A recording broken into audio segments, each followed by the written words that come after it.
2-4 झालेल्या आहेत. त्यांचा विपश्यनेवर खूप गाढा अभ्यास आहे. पाली त्रिपिटकाचा सुद्धा त्यांचा गाढा अभ्यास आहे. ते हिंदी भाषिक आहेत. मागील फेब्रुवारी महिन्यापासून ते मावसाळा या ठिकाणी वास्तव्याला थांबलेले आहेत. भंतेंची अशी संकल्पना आहे की या बुद्ध जयंतीपासून इथून प्रत्येक रविवारी ज्या कोण्या उपासकांना विपश्यनेचा अभ्यास करायचा आहे, विपश्यना ध्यान धारणा करायची आहे, त्यांना दर रविवारी सकाळी 9 ते सायंकाळच्या 5 वाजेपर्यंत विपश्यनेचा अभ्यास शिकवणार आहेत. आणि म्हणून आपण आपल्या दैनंदिन जीवनातील व्यवहारिक कामकाजातून आपल्या जीवनामधला ताण तणाव दुःख नाहीसा करण्यासाठी ज्यांना ज्यांना शक्य आहे, ज्यांना ज्यांना जमेल, त्यांनी मात्र दर रविवारी आपण या ठिकाणी विपश्यनेचा ध्यान धारणेचा अभ्यास करण्यासाठी आपण या ठिकाणी यायचं आहे. मी भंते मंगलबोधी यांना मी सूचना करतो.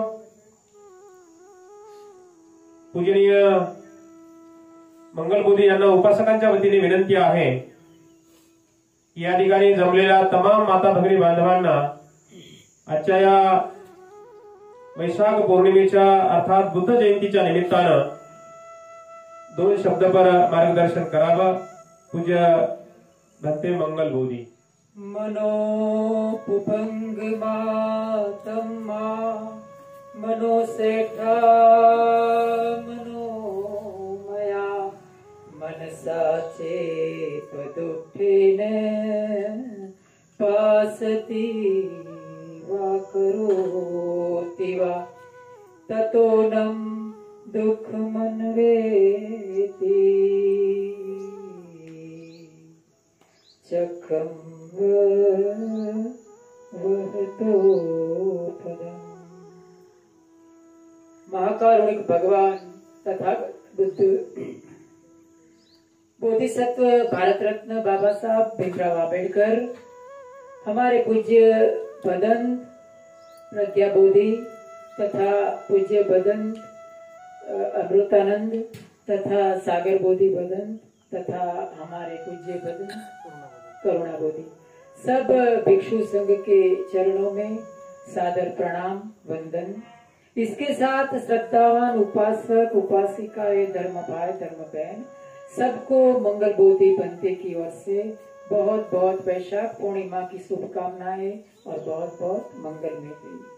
सबसे पहले मैं आपको एक छोटी सी बात बताऊंगा कि मैं ज्यादा समय नहीं लूंगा कि मुझे प्रबज्या ग्रहण करने के लिए बहुत बहुत तकलीफ हुआ था. मैं प्रबज्या ना ग्रहण करूं, मैं बुद्धिज्म को ना अपनाऊं, इसके लिए कुछ मित्रों ने बहुत प्रयत्न किया कि मैं प्रबज्या ना ग्रहण करूं, मैं बुद्धिज्म में ना जाऊं. बहुत प्रयत्न किया, लेकिन मुझे तो बुद्धिस्ट ही बनना था और भिक्षु ही बनना था. और जो भी मित्र थे उन्होंने क्यों प्रयत्न किया, ऐसा उन्होंने क्यों किया मैं नहीं जानता. बहुत प्रयत्न किया, मानी बहुत प्रयत्न किया. उन्होंने ये सब कहते थे कि तुम इस धर्म में जाओ, तुम वो धर्म में जाओ, यहाँ जाओ वहां जाओ, सब जगह बहुत हाथ लंबे थे उनके. लेकिन मुझे तो इधर ही आना था. आखिर में मैं बुद्धिज्म में, मुझे हमारा पूज्य बदंत है प्रज्ञा बोधि, उनका मैं बहुत दिल से आभार मानता हूँ कि उन्होंने मुझे प्रबज्या दिया. मैं उनका तहे दिल से बहुत ही शुक्रगुजार हूँ. और वो मित्र जिन्होंने मुझे रोकने की कोशिश की थी, उनका भी मैं बहुत तहे दिल से शुक्रगुजार हूँ, क्योंकि उन्होंने मुझे रोका नहीं होता तो मुझे बुद्धिज्म की महत्ता मुझे पता नहीं चलती थी. ये शुरुआत का मैंने इतना मानी पूर्व भूमिका के रूप में आपको बताया. अब हम जानते हैं आज का दिन बहुत वैशाख पूर्णिमा का बहुत ही पावन प्रसंग है. उस प्रसंग पर मैं बहुत ही छोटे छोटे 3 घटना के आपको समय लूंगा कि भगवान बुद्ध के जीवन के साथ 3 प्रमुख घटनाएं वैशाख पूर्णिमा के दिन के साथ जुड़ी है। एक है उनका जन्म, दूसरा है उन्होंने जो ज्ञान प्राप्त किया था, और तीसरा है उन्होंने अपने काया को त्यागा था, अपने शरीर को त्यागा था। तो पहली घटना उनका जन्म, माता महामाया एक स्वप्न देखती है कि उनका जो सैया थी उनको उठाकर चातुर महाराज के देवता ले जा रहे हैं और उनको अच्छी तरह से स्नान कराते हैं, अच्छा भोजन कराते हैं, और कहते हैं कि एक 4 दंत शूल वाला सफेद हाथी एकदम छोटा होता है, सूक्ष्म होता है, और माता महामाया की दाई बगल को चीरकर अंदर प्रवेश करता है। इस तरह का ख्वाब माता महामाया देखती है। वो कौन सा दिन था? वो ख्वाब देखने का दिन था आज से 10 महीने पहले का, अर्थात कौन सा महीना आया? आषाढ़। आषाढ़ मास की वो पूर्णिमा का दिन था, जिस समय भगवान बुद्ध ने बोधिसत्व के रूप में तुषित देवलोक में से माता महामाया की कुक्षी में प्रवेश किया। ये प्रवेश होने के बाद माता महामाया जाग जाती है और सब शुद्धोदन राजा भी जाग जाते हैं और कहते हैं कि ऐसा ऐसा ख्वाब मैंने देखा। शुद्धोदन बहुत सारे विद्वानों को बुलाकर वो स्वप्न का अर्थ वगैरह जानने की कोशिश करते हैं। तो हर एक विद्वान है, अलग अलग उनका अपना मंतव्य देते हैं कि जो माता है अपने गर्भ में एक बहुत ही महान शिशु को ग्रहण किए हुए। कहते हैं कि 10 मास खत्म होने के बाद जो गर्भ परिपक्व होता है, याद रहे कि एक बोधिसत्व है कुक्षी में, एक बुद्ध जब भी आता है कुक्षी में, तो सामान्य स्त्री है वो 9 महीने तक ही गर्भ को अपनी कुक्षी में रखती है, लेकिन जो बुद्ध होता है उसकी माता 10 मास पूर्ण तक अपनी कुक्षी में गर्भ को रखती है। 10 मासानी बोधिसत्तम, बोधिसत्त माता, माता कुक्षिम हूं परिगहित्वा, उसका परिग्रहण करती है 10 मास तक। परिगहित्वा विजायती, बाद में वो जन्म देती है। उसके बाद माता महामाया शुद्धोदन को कहती है देवदह जाने के लिए अपना जो प्रेग्नेंट डिलीवरी के लिए देवदह जाने के लिए रवाना होती है। माता महामाया कोलीय वंश की थी, याद रखना। मुझे मालूम नहीं है ज्यादा कि कोलीय वंश कहाँ आता है, हमारे उधर कोलीय वंश शायद मुझे मालूम नहीं है, लेकिन एक ओबीसी जाति में आता है, उसको कोली कहते हैं। ये थोड़ा संशोधन का विषय है कि माता महामाया कौन से गोत्र की थी। तो देवदह की तरफ माता माया जाती है और कहते हैं कि बीच में एक लुम्बिनी खाते साल बनाता है। उधर माता महामाया की पालकी जाती है, पालकी के साथ उसकी बहुत सारी परिचारिकाएं होती है, उनकी दासियां होती है, बहुत सारे लोग होते हैं। तो कहते हैं कि उधर का जो वातावरण था वैशाख पूर्णिमा का, बहुत ही रमणीय वातावरण, ये जो वातावरण था वैशाख पूर्णिमा का बहुत रमणीय था, बहुत ही प्राकृतिक सौंदर्य था सालवन का। तो माता महामाया है वो जो सौंदर्य देख के थोड़ा उनको लालायित होती है वो सौंदर्य देखने के लिए। तो माता महामाया उनको कहती है अपनी परिचारिकाओं की इधर मेरी पालकी को थोड़े समय के लिए रोक दीजिए तो मैं ये सौंदर्य का थोड़ा दर्शन करूं। तो लोग हैं उनकी पालकी को उधर रोकते हैं और माता महामाया नीचे उतरकर सारे जो सौंदर्य सालवन का था लुम्बिनी वन में उनका दर्शन करने के लिए नीचे उतरती है। और कहते हैं कि एक साल का वृक्ष था, उसके नीचे महामाया जाती है और खड़े उनका अपना दायां हाथ ऊपर करके साल वृक्ष की डाली पकड़ती है। उतने में ही उनको प्रसव वेदना होती है और उधर उनको शिशु के रूप में बोधिसत्व रूप में बुद्ध का जन्म होता है। तो बोधिसत्व के रूप में बुद्ध का जन्म होता है। त्रिपिटक में कहते हैं कि सामान्य स्त्री हमेशा बैठे बैठे या तो लेटे लेटे प्रसव करती है, लेकिन एक बोधिसत्व की माता है हमेशा खड़े खड़े ही जन्म देती है बुद्ध को। उसको आश्चर्य अद्भुत सूत्र में कहा गया कि इदम पाहम आश्चर्यम अद्भुत धम्मम धारे। बुद्ध होता है वो अद्भुत और आश्चर्यजनक धर्म को धारण करता है। तो माता महाबुद्ध को जन्म देती है तो कहते हैं कि बुद्ध है वो नीचे जैसे ही जन्म के बाद 7 कदम चलते हैं। सत्त पद वितिहारे न गच्छति। 7 पद है, जैसे कि बच्चा कैसे चलता है ऐसे लुढ़कता लुढ़कता, वैसे वो चलता है बोधिसत्व और कहता है अग्गो हमस्मिं लोके, अग्गो हमस्मिं लोके, जेठो हमस्मिं लोके, सेठो हमस्मिं लोके, अयमंती मां जाति नत्थि दानी पुनः भवति।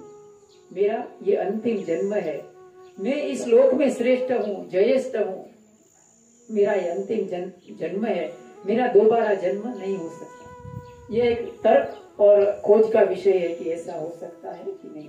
दूसरी घटना बुद्ध की कौन सी थी? वो थी ज्ञान प्राप्ति की। ये जन्म हुआ वैशाख पूर्णिमा के दिन, आज से 2563 वर्ष के पहले, तकरीबन 2600 साल पहले उनका जब ज्ञान प्राप्ति होता है तो हर चीज में तथागत वो विलक्षण प्रतिभावान थे। हर चीज उनकी विलक्षण थी, इसीलिए उसको अद्भुत आश्चर्य कहा। उनको जब ज्ञान प्राप्ति होती है वो दिन कौन सा था? कौन सा था? वैशाख पूर्णिमा का दिन ही था। एक सुजाता नाम की दासी, उरुवेला यानी आज का बोध गया जिसको कहते हैं ना, उसको पुराने में उरुवेला कहते थे। उरुवेला में एक श्रेष्ठी की कन्या, उसका नाम था सुजाता। एक बात याद रहे कि जितने भी बुद्ध हो गए, ये जो बुद्ध हो गए उससे पहले 27 बुद्ध और हो गए, 28 बुद्ध और हो गए। तो हर बुद्ध में ऐसा कहा जाता है कि बुद्ध को खीर का दान मिलता है और उसके बाद ही वो बुद्धत्व को प्राप्ति करते हैं। त्रिपिटक में इस तरह का कथन है कि बुद्ध को, जो भी बुद्ध है 28 बुद्ध हो गया, सबको किसी न किसी कन्या के जरिए उनको बुद्ध खीर का दान मिलता है और उसके बाद वो बुद्धत्व की प्राप्ति करते हैं।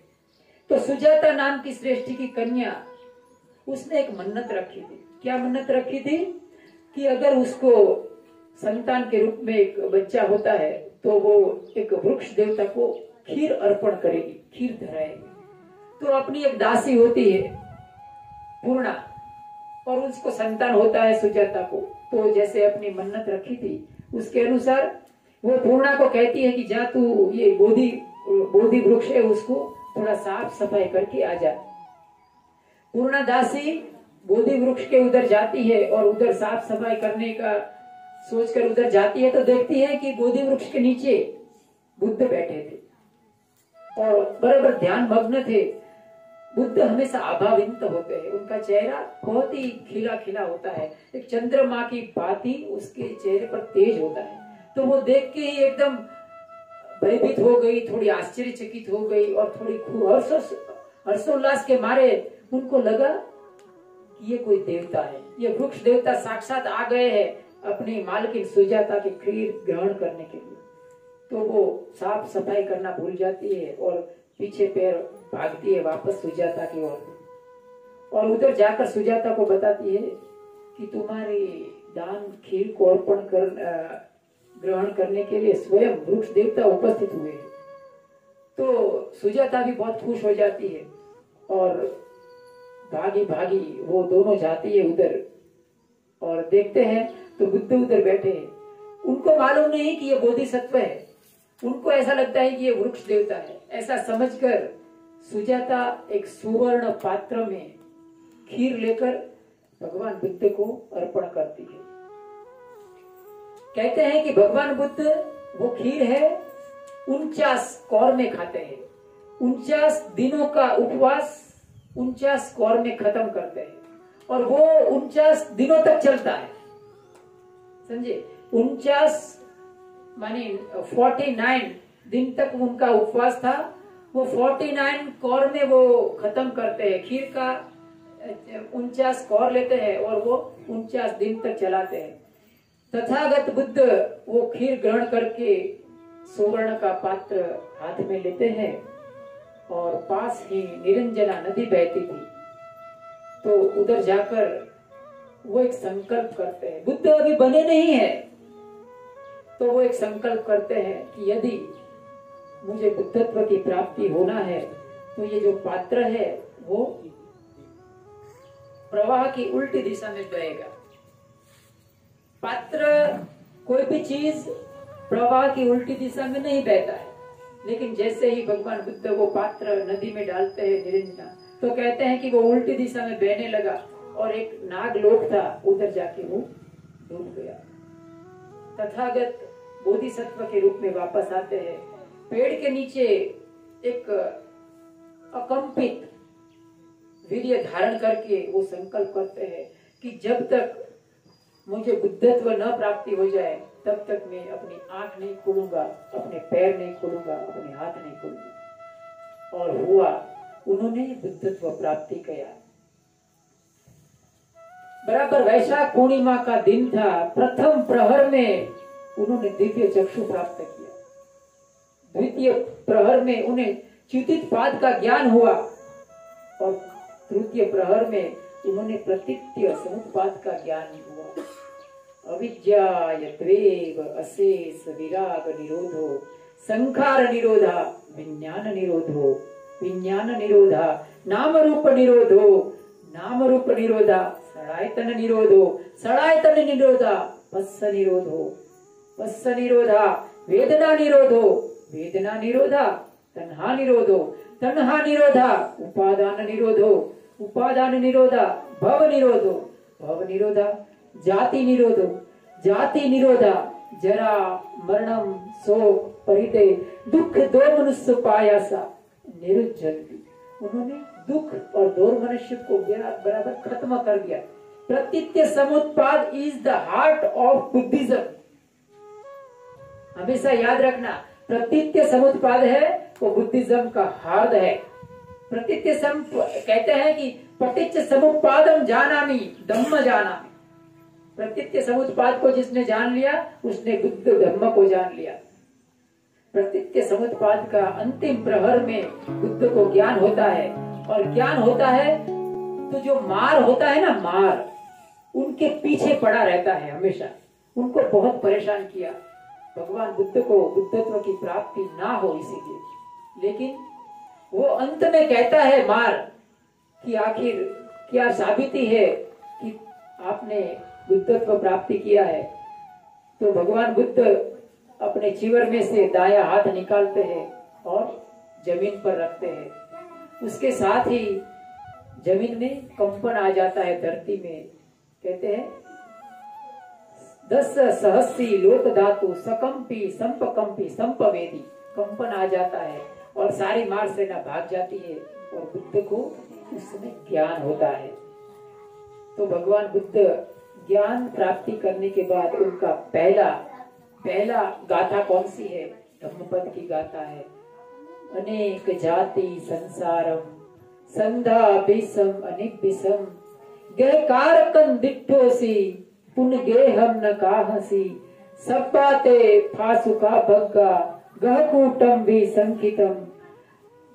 कहने का अर्थ यह है कि हे घर बनाने वाले, हमारा जो शरीर है वो एक घर है। यानी माता की कुक्षी में घर बनता है तो कहता है कि घर बनाने वाले, मैंने तुमको देख लिया, अब तू मेरा घर नहीं बना सकता।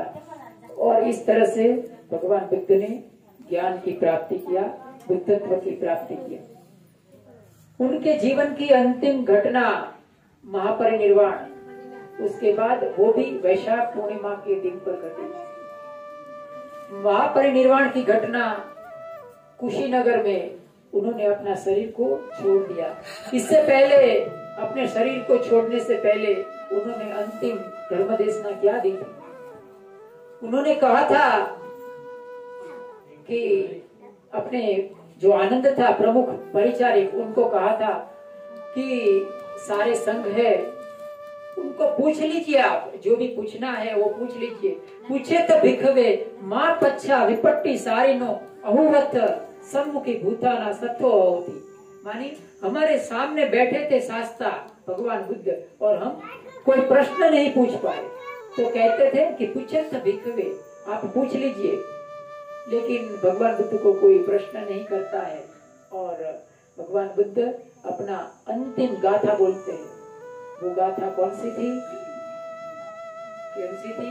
हंद दानी भिक्खवे, हंद दानी भिक्खवे आमंत यामी वो, मैं तुमको आमंत्रण देता हूँ भिक्षुओ, आमंत यामी वो वै धम्मा संखारा अपमादेन संपादे थाती। ये जो संस्कार है वो व्यय धर्मा है, तो उसको आप उनका व्यय धर्मा है तो उसको आप अप्रमादी होकर उसमें लग जाइए, संस्कार को खत्म करिए और एक अरहंत्व की प्राप्ति करिए, निब्बानस परम सुख। इस तरह का भगवान बुद्ध के जीवन की 3 घटनाएं बराबर वैशाख पूर्णिमा आज के दिन के साथ जुड़ी थी। तो मैं मेरा वक्तव्य खत्म करने से पहले, क्योंकि हमने एक जो इमेज डाला था, कुछ एडवर्टाइज किया था, उसमें मैं ऐसा बोला था कि मैं योगा के ऊपर कुछ बताऊंगा आपको। इससे पहले कि मैं कुछ बताऊं, मैं आपसे, क्योंकि मुझे बताने का व्यर्थ होगा अगर आप में से कोई योगा में जानकार नहीं होगा, कोई योगा नहीं करता होगा, तो मुझे बताने का कोई अर्थ नहीं है। तो कोई भी इसमें से योगा वगैरह कोई करता है? कोई भी योग में नहीं ना, कोई नहीं है, बराबर ना? ठीक है। तो इसके साथ ही मैं वक्तव्य खत्म करता हूँ और सबको मेरी ओर से साधुवाद, मंगल मैत्री, वैशाख पूर्णिमा की शुभकामनाएं। साधु साधु साधु साधु। बुद्धं नमामि, धम्मं नमामि, संघं नमामि। या ठिकाणी पूज्य भदंत मंगलबोधी यांनी आजच्या वैशाख पौर्णिमेच्या मंगलमय दिनी ज्या महत्वपूर्ण ज्या घटना घडलेल्या आहेत, कारण तशा 12 महिन्याच्या 12 पौर्णिमा आणि प्रत्येक पौर्णिमेला भगवंताच्या आणि सिद्धार्थ गौतमाच्या जीवनामध्ये विशेष काही अशा घटना घडलेल्या आहेत। अशी एकही पौर्णिमा नाही की त्या पौर्णिमेला भगवंताच्या जीवनामध्ये अशा काही घटना घडलेल्या नाहीत, अशी एकही पौर्णिमा नाही। आणि म्हणून आजच्या पौर्णिमेला महत्वपूर्ण 3 घटना घडल्या। त्या घटना भंतीजींनी या ठिकाणी तुम्हा सर्वांना थोडक्यामध्ये सांगितलेलं आहे। भंतीजी तसं जवळपास 2-3 तास बोलतात, परंतु इथे तुम्हा सर्वांचा विचार करून, उन्हाचा आणि गरमीचा विचार करून भंतीजीने अगदी थोडक्यामध्ये या ठिकाणी धम्मदेशना दिलेली आहे।